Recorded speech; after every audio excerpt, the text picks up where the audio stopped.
Hi everyone. Spring is so busy for us all gardeners with all of our traditional crops. But it is also perfect time to start a mushroom bed in your garden, especially if you have a shaded area and want to use it to produce food. There are several ways of growing mushrooms, but we dived into finding the most easy way to do it. To achieve this goal of least amount of work, it depends heavily upon the variety of mushroom you choose to grow.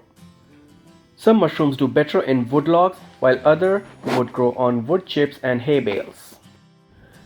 We chose winecap mushroom as they can be easily grown in wood chips. All we did was order our mushroom spawn from North Spore. We received our order on 13 February last year.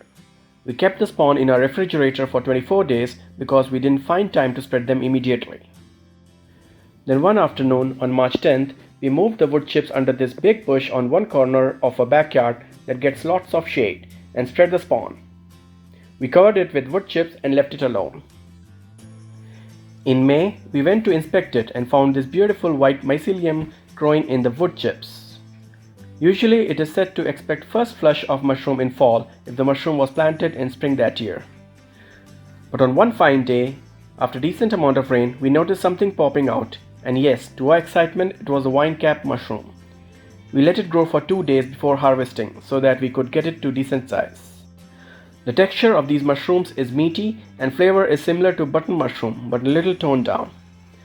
We did notice a second flush too in August or September, but by that time the mushrooms were too big, so we let them go to spores.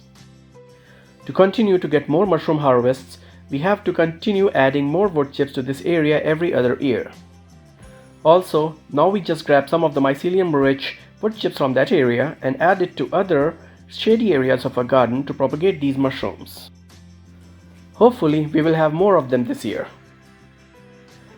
Let us know in comments if you decide to grow mushrooms or if you have any special tips for growing them. Thanks for watching.